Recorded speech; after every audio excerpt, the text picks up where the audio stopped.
afternoon, ladies and gentlemen, our respected pastors, teachers, proud parents, and my fellow graduates. It is both an honor and a blessing to stand before you today. Now, before I begin, I want to be honest with you. When I was first asked to give this speech, I said yes immediately, confidently, without hesitation. Then I went home and panicked. Because how do you summarize 10 years of your life in just a few minutes? How do you find the right words to thank the people who shaped you, the teachers who pushed you, and the God who carried you, all without crying in front of everyone? Well, I'm going to try, so please bear with me. I still remember one day, sitting at my office, face open in front of me, pencil in hand, I looked like I was studying. I really did. Except I was asleep. That, ladies and gentlemen, is what 814 paces does to a person. But here's the thing. I woke up, fixed my answer, and kept going. And somehow, by God's grace, I made it here today. My name is John Cruz Espinatranda, 10 years a student here, and somehow, still standing.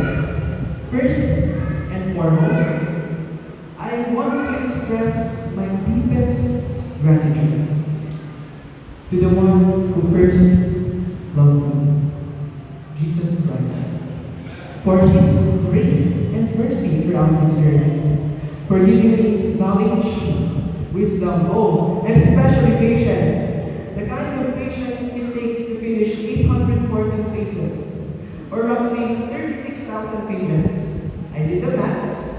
I wish I had. There were countless times I felt burnt out and ready to give up. Nights where the paces felt endless, where the finish line seemed impossibly far.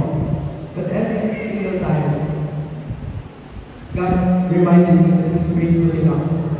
Not just for these days, but for the hard ones too. And it was on those hard days that I grew the most. This year, I had the privilege of joining the 32nd National Student Convention at Summit Ridge, Tagaytay. My friends and I arrived excited, but nervous, mostly nervous, unsure of what to expect. What I found though was that NEC was so much more than a competition. It was a journey of growth, discovery, and inspiration. We met students from all over the country, sharing our talents and our faith. Every activity, every performance, every late night rehearsal was a reminder that success isn't just about winning. It's about giving your best for God's glory. By God's grace, we placed third in the vocal duet and reached the top 15 in all our music performances. Those results were not just ours. They were the fruit of prayer, hard work, and a God who is and always was faithful. Every late night we spent rehearsing, every prayer we whispered before stepping on the stage, God heard every single one. But the moment that stayed with me the most was during the rally ends. Standing there among hundreds of students, singing, praising, and listening to God's word, something shifted in me. I realized that NEC was never really about trophies or rankings.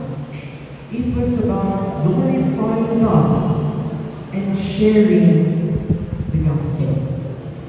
That week taught me that courage, commitment, and faith will take you further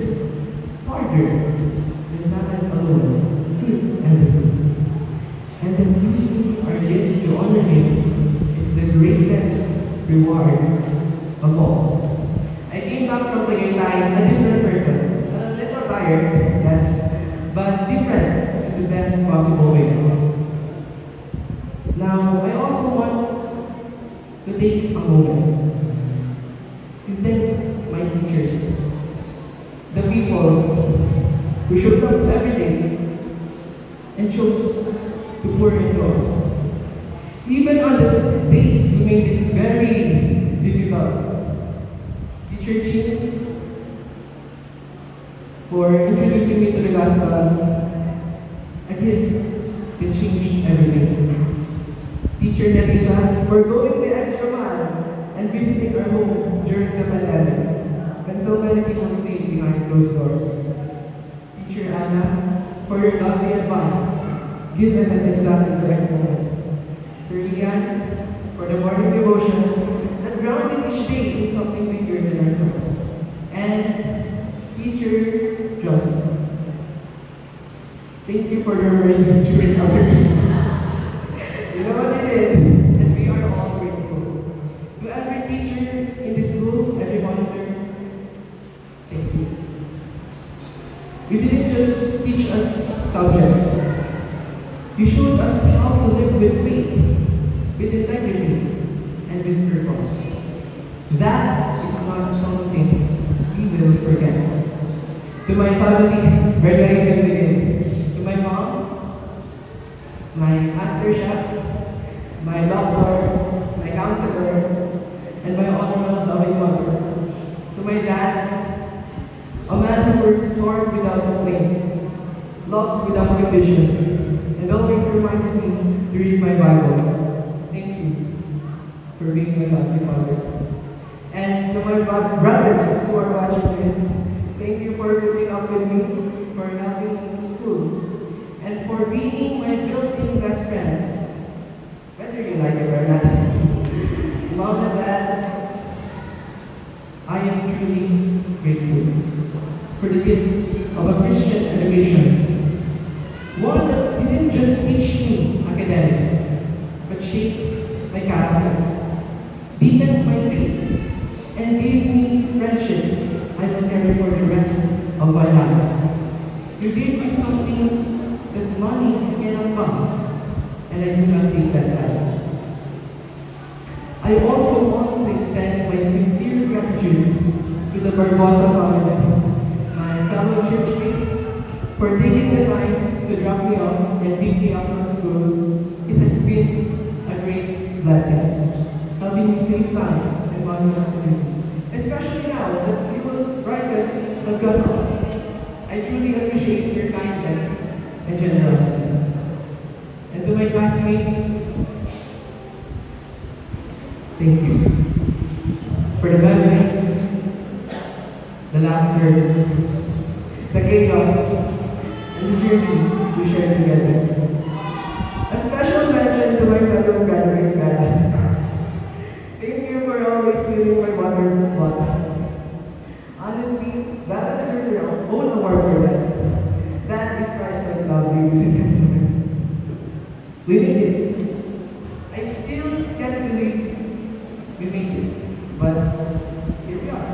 I've been trained and of this.